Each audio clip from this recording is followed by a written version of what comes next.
Well, after a frustrating, disrupted 2020 season that started with the last-minute cancellation of the Australian Grand Prix, 2021 will include a record 23 different races. So here are the provisional 2021 Formula One venues.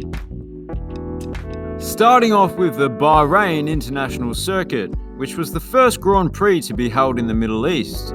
The grandstands are seemingly inspired by traditional Arabic tents. But I hope they have those tents pegged down because it gets quite windy. In fact, it gets so windy that they have to spray adhesive on the surrounding sand to stop it from blowing onto the track. So with blistering heat, the strong wind, and the sandstorms, this place has everything nature could throw at you. Bahrain. Autodromo Internazionale Enzo Edino Ferrari. This old-school style track was welcomed back to F1 last year after a nearly 15-year absence. It's undergone some major redevelopment since then. This circuit is considered to be the home of Ferrari, which comes as no surprise given the name.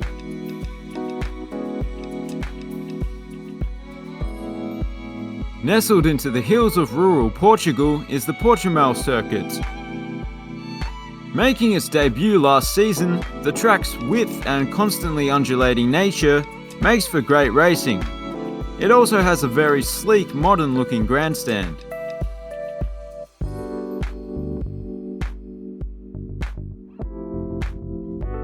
Circuit de Barcelona Catalunya.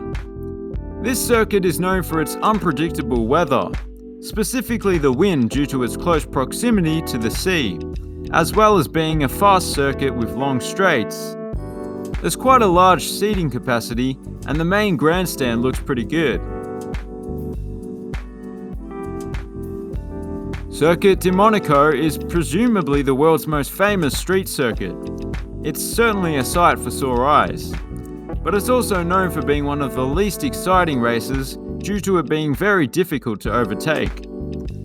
It also features the slowest corner in F1, where drivers slow to just 50 km per hour. Or, in the old measurements, that's around 77 donkey tails per hectare. Baku City Circuit is a fast street circuit through a city of stark contrasts. The circuit passes through the medieval center of Baku, including an especially narrow section that runs right by a castle. Whether you like this track or not, you have to agree that's a pretty cool feature. A feature that Circuit Gilles Villeneuve doesn't have, unfortunately. But it's located on a man-made island in the middle of the Montreal River, which in itself is an interesting feature, I suppose. The Canadian Grand Prix usually makes for an exciting race. Crashes are quite common, and more importantly, it has the best poutine available of all the F1 venues.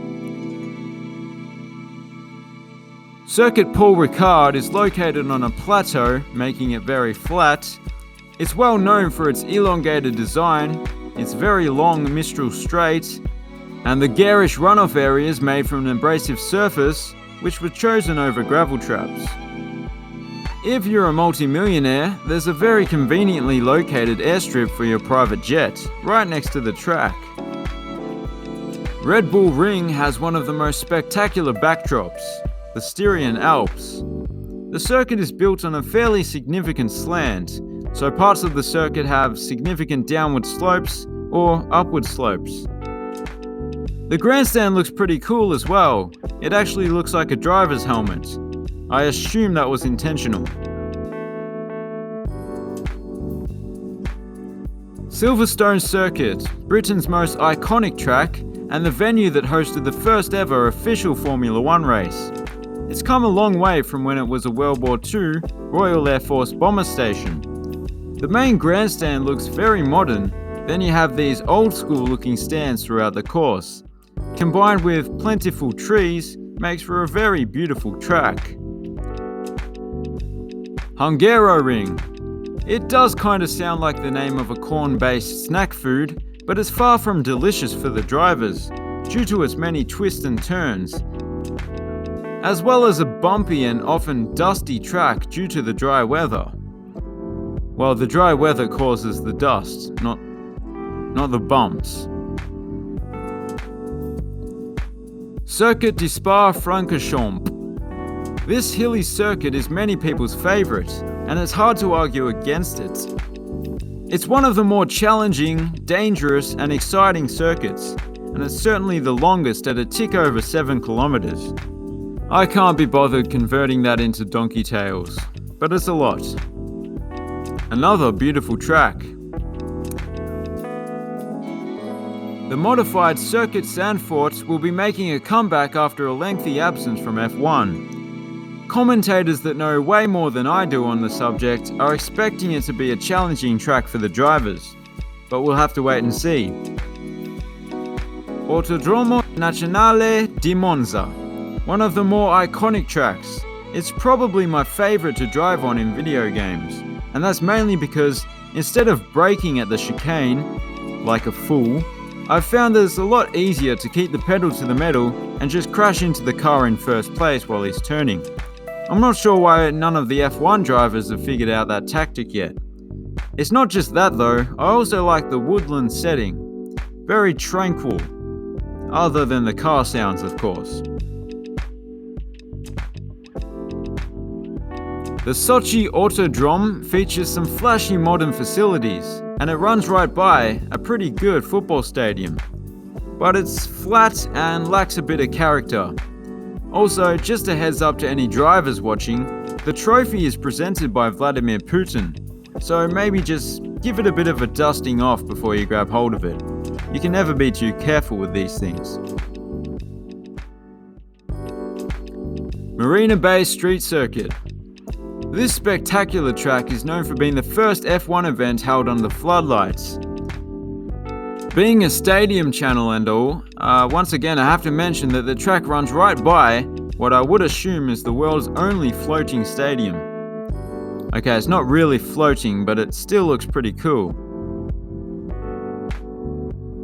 Suzuka International Racing Course is a very highly praised track in the shape of a figure eight, drawn by someone that really needs to work on their penmanship. It's one of the most difficult tracks for drivers to stay between the ditches. Being a figure eight, one section of the track actually passes over itself, which is kinda cool. Circuit of the Americas.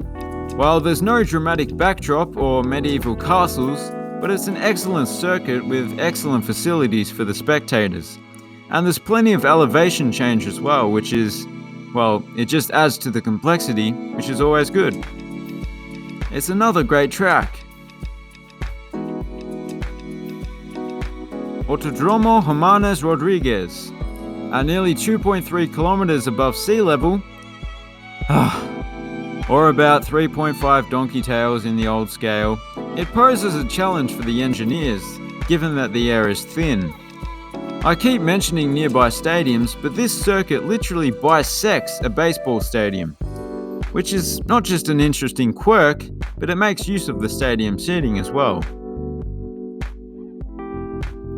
Autodromo José Carlos Pache, or Interlagos. It's another favourite for many people. It's known for its variety with some slow corners and long straights. It usually makes for an exciting race, especially when it rains. And being in a tropical locale, it often does. Albert Park Circuit. Located in the sporting capital of the world, one of the sporting capitals, it's a fairly easy circuit. Relatively easy, I should say. You do have to dodge the occasional kangaroo at 300 kilometers per hour. Not even those fences can stop them.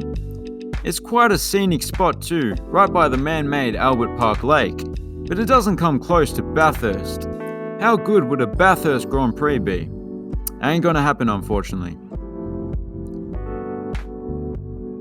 Making its debut will be the brand new Jeddah Street Circuit. Saudi Arabia has a rich automotive history. Okay, maybe not, but it has some rich leaders. And you have to start somewhere. Allowing women to drive was a step in the right direction. The track is expected to be the fastest street circuit. Being brand new, the spectator facilities look pretty good. This section here even looks like an actual stadium.